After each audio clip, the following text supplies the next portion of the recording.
You came back. Well, welcome. We're here in week 2 and glad that you're here. Maybe for some of you, this is your first week. Somebody invited you into the group, and so we're so glad that you've jumped in and to be a part of this 6-week series as we look at this critical question that all of us deal with in our lives. Why am I here? Is there a purpose in my life beyond being just one of billions of people on the planet? Is there more to life for that?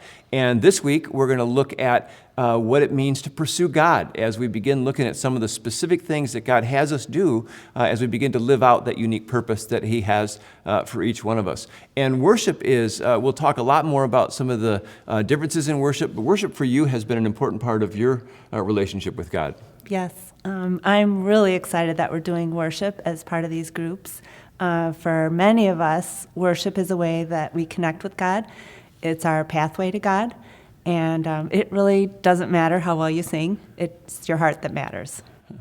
And you'll see as Gene Apple and Mike Bro talk to us a little bit, and as we get into the discussion, that there's a lot more to worship than just the few minutes that we sing at the beginning of a service, and a lot more than just even singing itself. But to start the time today, we talked last week about that's why we've included worship as the beginning of our group every week. And our worship team, Doug and Corey and the team have put together just some great songs specifically recorded for you and your group to experience. And so every week now, we'll be starting with just 2 of those, and I would encourage you to engage in that.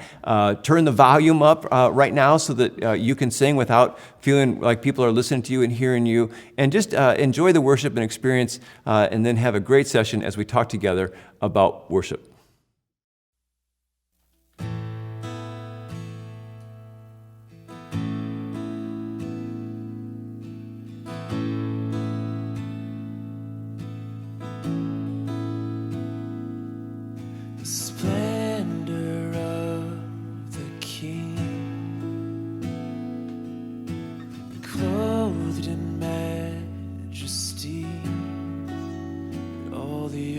Let all the earth rejoice.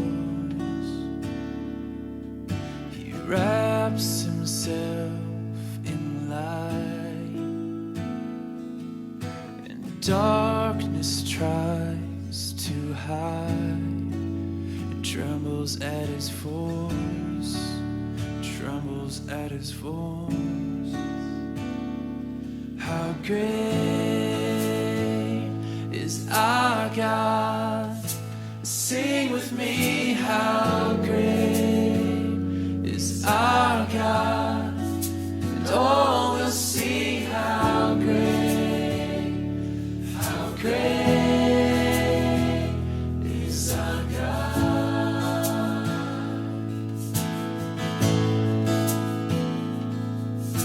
Age to age He stands, time is in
great is our God.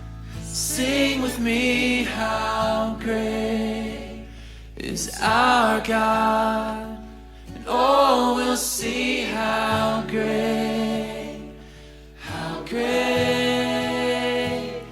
is our God. Yes, He is. And how great is our God. Sing with me, how great is our God. And all will see how great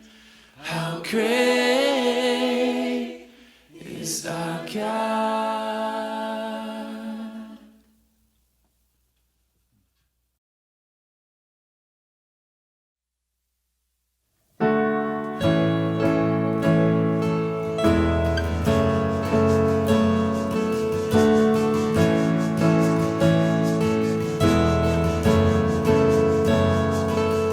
The struggles that I faced, the choices I have made, can't stop your love for me, can't stop your love.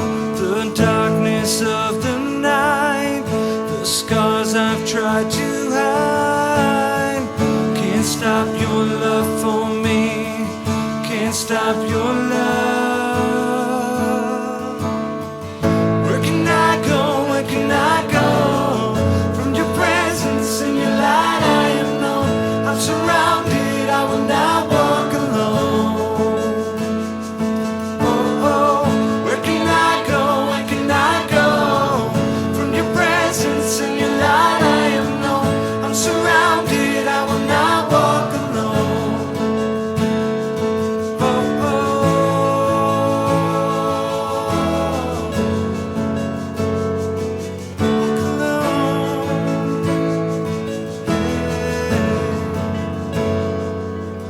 whatever lies ahead, you're with me every step. Sing. Can't stop your love for me, can't stop your love. It's true in every breath, it's true that even death can't stop your love for me, can't stop your love. Where can I go, where can I go? From your presence and your light I am known. I'm surrounded, I will not walk alone. Oh, oh, where can I go, where can I go? From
Well, hey, welcome back, everybody, to week 2. It's been an awesome experience so far, hasn't it? We're connecting in small groups together and pursuing an answer to this question, why am I here?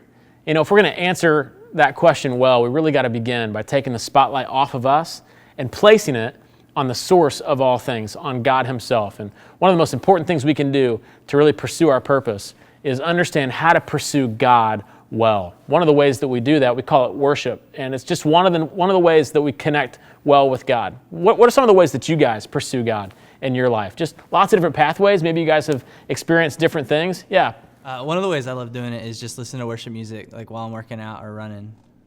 How about some others? Just what are pathways? Yeah, Dan, what for you?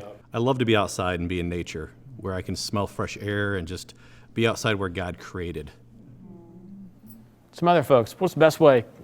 I love to read the Psalms and personalize it. Put I in there, me. Put the pronouns in there and personalize the Psalms. It just brings it to life. Yeah, there's so many different ways to pursue God. So many different ways to worship Him, really. In all of them, it's the same value, though. We're trying to reorient our lives around the Creator to learn from Him more and more. How about you guys? What are some other ways that you connect with God? I like to spend time with God every morning. I read at least 5 devotions every morning. And then, of course, most of the Bible references that go with them. And thank the Lord I have time to do that now that I'm retired. Love it. Other ways that you guys pursue God, connect with Him?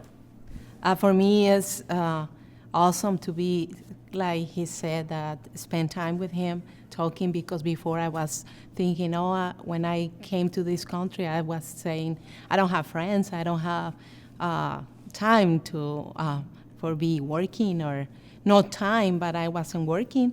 But it was a very good time to be with God. And when He showed me His word in Isaiah 26:3, that He will keep in His perfect peace to those whose mind steadfast and trust in Him. And I start meditating and that kind of verse, and that helps me so much to be engaged with Him. And He is my best friend and my love. Sometimes I was telling my husband, I love him more than you. And he said, this is great. And he understands, and now he is sharing the same way like me, because he is everything for me. You know, there's so many different ways to pursue God, so many different pathways. But today we're going to learn about one very specific one, called worship. And Mike and Gene are going to introduce that to us and help us to experience it more. Hey guys, man, I'm just hanging out here with my good friend, Gene Apple, one of my best friends in the world and a good friend of Heartland. Hey Heartland, yeah, it's great to see you. We've both been teaching at Heartland since 2003. Yeah. Me more live than you, but we both on video way back. So. But I love Heartland and have always enjoyed my time with you guys. Yeah, so we thought it'd be kind of cool to hang out in your living room or wherever you're at right now, your kitchen, wherever you're meeting together with a bunch of friends, just us friends talking with you friends about what we're doing with this purpose-driven life.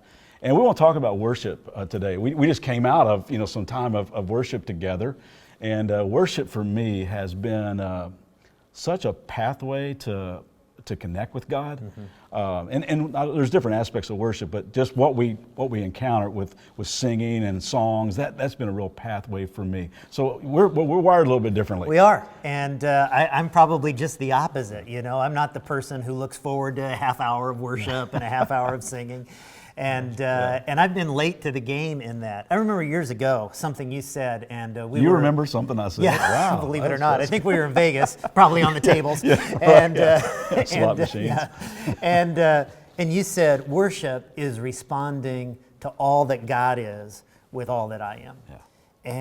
And that's kind of become a way of life for me to think about worship. And that phrase has always stuck in my mind, responding to all that God is with all that I am. And it doesn't just happen in singing, and it doesn't just happen in a worship service, but it happens every day where we work. The Bible says, whatever you do, do it to the glory of God. And it's like the guy who works at McDonald's and he's a fast food worker and says, you know, I can mop the floor at night believing that Jesus is going to be my first customer in the morning. I'm doing it for him. Absolutely. If you're a plumber, you're a school teacher, you're a carpenter, you're an accountant, you work in government or whatever you do. Yeah. Do that as your act of worship. I love that scripture. It's from I think it's Romans 12. Verse 1, I like the way the Message translates that verse. It says, here's what I want you to do.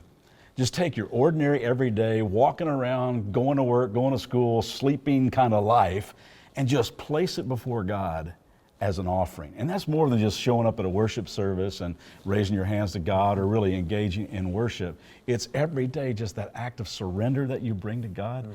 And that's what I found is like when I said that, I don't remember saying that, but you remember saying this was cool. But there's a lot you forget. Absolutely, man. What's your name? But that whole idea of responding to all that God is. And when you think about all that God is, just love and faithfulness and power and goodness and kindness, and it's hard not to respond with all that you are to all that He is, and that's in every facet of your lifestyle. Yeah. And I would say, in me, who's been like a less expressive, less pathway worship person, but it's been good for me in the last year. I've been challenged in a fresh way, just as I've been reading the book of Psalms and realized there's actually 6 different Hebrew words that are translated in English praise. So when we see it, it always feels like the same word. But they're really different connotations. Yeah. Sometimes praise means sing loud. Sometimes it means raise hands in surrender. Sometimes it means raise hands in worship and exaltation. It's different. Sometimes it means hitting a string instruments. God likes it when the guitars are roaring. And acoustic or plugged in. Yeah, absolutely. Sometimes it means dancing. And God likes it when we get a little airtime. And I want to see you dance. Yeah, well, it's been... I would have to say, even in the last 6 months in my life, I've tried to push myself out of my comfort zone to express my worship to God in a more expressive way. And my guess is there's a lot of you, some like me, maybe some of you guys, I like how comedians, Tim Hawkins, I don't know if you've heard him talk about worship. Some of us start our first hand-raising experiences like we're carrying the large screen TV. We got our hands right down here. And that's kind of how we start. But it's been good for me to get outside of my comfort zone, and you inspire me to do that. Well, my son Drew wrote a little piece a long time ago called Too Cool to Dance. It was about the guys that sit at a wedding reception and they watch everybody out there dancing, but they're just too cool to dance. They just kind of hang around, and sometimes I have been that guy too cool to worship. Yeah. And I think when you lose yourself in worship, when you're free to express yourself with loud singing, even if you can't sing very well, and you raise your hands or you're engaging, what you're saying is, God, you know what? I'm laying aside all my coolness. I'm just responding to all that you are with all that I am. So hopefully you guys can talk about that. Josh is going to lead you in a little discussion right now, and hopefully this will help you take a step toward worshiping God with everything that you got. So many of us have different faith backgrounds, don't we? You all come to this discussion with a little bit different experience from your past. What are some ways that you've experienced that, where you've said, you know what, having an experience in worship, learning how to value this in my life more and more, it's helped you to kind of reorient your life to God? Just share maybe a little bit from your background. I still remember, I'm not very old, and I still remember when we just sang hymns. And I remember when we started using guitars, and it was a big deal. And I have come to value the hymns very much just because of the words in them and just the value. I think they're there. But I also enjoy, there it could be very scripted, if someone stands up, then everyone has to stand up kind of thing. And here it just is, that's one thing I've come to value in worship, of just letting, it's you and God. It doesn't matter who's sitting next to you and what they're doing, it's what you're doing between you and God. How has this value of pursuing God, of learning the value of worship, changed you guys? How does it impact you? Yeah, what you were just saying made me think of the last 2.5 years. I've experienced an enormous amount of loss and tragedy in our families and stuff. And to me now, I have found that to be the most important time to actually worship, to really worship God and take your mind off of everything that's going on in your life, put it on God, and even if it's through sobs, that you are worshiping, because that is, to me, has been the most powerful experience in worship that I've ever had. Yeah, Tammy. I had a really eye-opening experience this summer. I went to Africa with my kids, and my son-in-law took me to a Thursday night worship service. Josh and I talked about it afterwards, and he said, this is real life for them because they have no other answers. Mm-hmm. They have no other options but to take this absolutely to God. Their child could be dying, and they have no way to have medical care. They have no answers for anything other than to go to God. And it was a really eye-opening experience of how much I take that for granted here. You know, it's just being an emotional thing, not a fully embracing and giving it and surrendering everything to God. Yeah, thank you for that. And it's true, isn't it? I mean, when we come to God and pursue Him in worship, it just helps us to reorder the priorities of our life, right? What are some ways you guys have experienced kind of a reprioritization in your life because of the experience of just coming and being in a service and having a chance to respond to God? Annalisa. I know for me, it wasn't at a worship service, but it was at home. We had recently moved to New York, and I was just really stressed out, pregnant, emotional, didn't have a job, all that other stuff, you know. And this song came on, Lord, I Need You, Oh, I Need You. And that song just spoke to my heart at the moment, and just really gave me clarity of where my priorities were. I was trying to do everything on my own, being stressed out about it, and just realizing, like, man, why haven't I been just taking this to God and saying, God, I need you right now. Like, just come take everything over and help me out. And that really ended up reprioritizing my heart in that moment.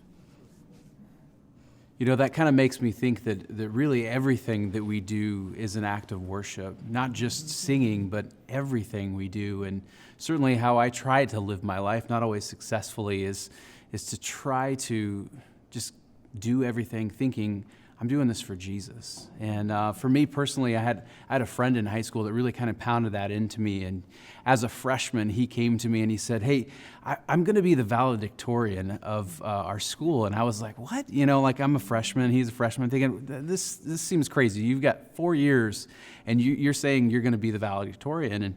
And he just kept saying, I'm going to do this, because he wanted to be able to stand up there on that day of graduation and to present the gospel as his graduation speech. And he did it. He became the valedictorian. And so I watched him for 4 years, just with all his heart, just really giving everything he was doing at school, all of his homework, all of his tests. It was all for God. And that really inspired me to want to live my life that way, that everything that I do is for God. That's cool, man.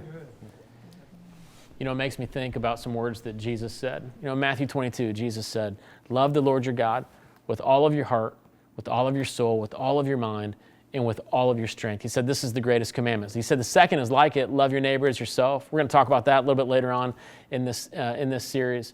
But I was just thinking, you know, if we're going to really ask and answer this question well, maybe we should just start where Jesus started, right there at the beginning. He said, just love God with everything you've got, like all of your heart, all of your soul, all of your passion. You know, I just think maybe we start there. Maybe we'll get a little bit closer to actually answering that question and really, truly, in this series, discovering our purpose.